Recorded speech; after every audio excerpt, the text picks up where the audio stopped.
This is Will Powers, Inverse News, Monday, April 6, 2020 at 1:25 a.m. Pacific Standard Time.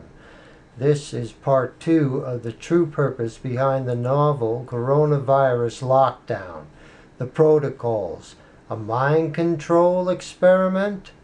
In part 1, I reviewed Joseph P. Farrell's latest video on April 2nd, in which he said this is a beta test for social engineering.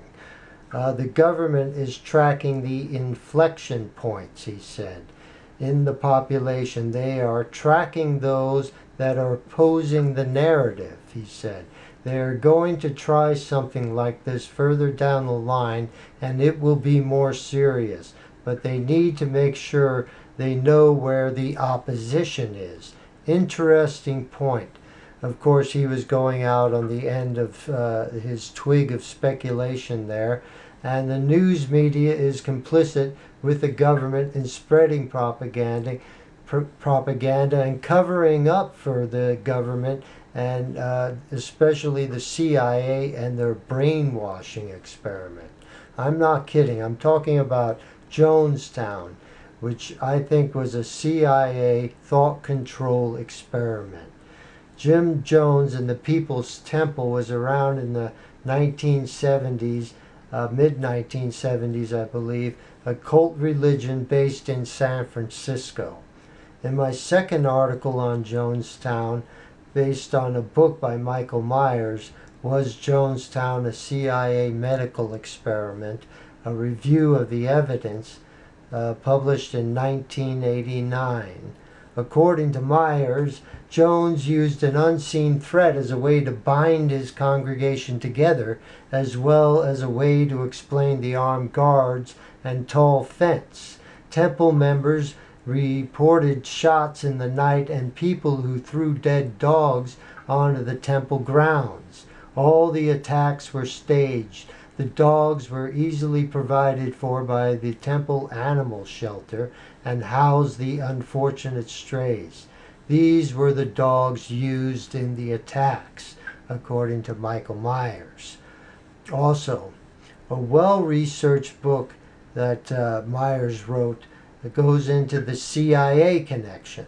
From the unredacted, a CIA official named Richard Dwyer was most likely involved in the top-secret medical experiment. It was Dwyer who accompanied Congressman Leo Ryan on his fatal visit to Jonestown to investigate the allegations of abuse of American citizens on a foreign soil.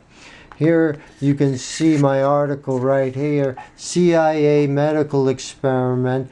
The Central Intelligence Agency has used U.S. citizens in a mind control experiment, published on November 23, 2018.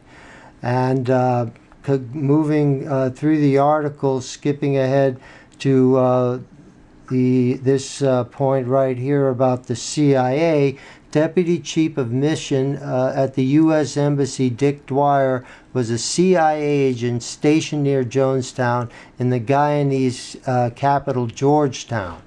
On the infamous death tape where Jones calls out the final white knight alert, and this is very important because the white knight alerts were where Jones trained his followers to do repeated exercises at night. Whenever he called it out, his tapes would be blaring all night with him talking, and he would call out white knight, and everyone would have to assemble in the pavilion and drink the Kool-Aid, even though most times it wasn't laced with cyanide. The last time it was. And in these white knight alert, his followers heard so many times before, was a mind control technique to get his followers to repeat patterns of behavior that would lead to their ultimate demise. On that death tape, you can hear Jones saying, "Get Dwyer out of here before something happens to him." But according to Dwyer, he was nowhere in proximity of this massacre. I know if he can entirely.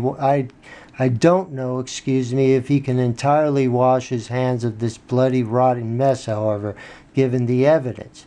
According to Michael Myers, Dick Dwyer rode the Temple dump truck with Congressman Ryan and others, and he also was in the plane accompanying the congressman to the Jonestown, Guyana. So, skipping ahead, in the Jonestown Pavilion, Congressman Leo Ryan announced over the public address system that anyone wishing to leave with them and return to the United States should gather up their belongings and ride on the truck that would take them to Port Katuma airstrip. And you might think Jones' followers would leave en masse to escape the hell on earth at Jonestown, but little more than 1% took Ryan up on his offer. So you could see they were completely brainwashed. They were drugged, they were brainwashed, and it has similarities to what we're going through here in mass as a whole society. Even around the world, these protocols are being used to stop this deadly virus, if the news reports are correct.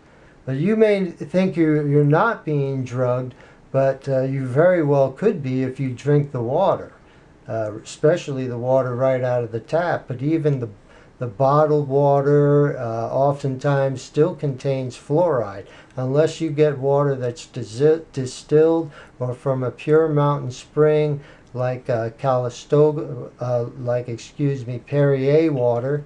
Then you're probably being fed some fluoride in your water. And you may not think fluoride is any problem, but as you can see from this article on truthwiki.org, fluoride is a problem. Sodium fluoride, the type of fluoride used in tap water across America today, is an industrial byproduct that doubles as an insecticide, which was first used by the Nazis to keep the Jews weak and unable to rebel in the concentration camps of World War II.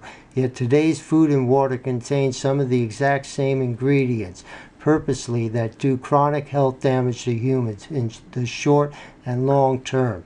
Though ignorant proponents of fluoride mean well, they do not understand the history of fluoride, sodium fluoride that is, rather than the naturally occurring kind of fluoride that dentists across America say helps your teeth. Any person who promotes fluoride water and knows that it's really sodium fluoride has an insidious agenda. So you can see there, it is an industrial compound. You don't want to drink it. It's a byproduct that is a chemical byproduct that is dangerous for your health, that can cause cancer. Stay away from it and be careful. Follow the protocols, but just be aware that these protocols could also be a form of mind manipulation. So be aware of what you're doing. Be ever vigilant. That is what it takes to be an American citizen. Goodbye. Thank you very much for listening. This is Will Powers, Inverse News.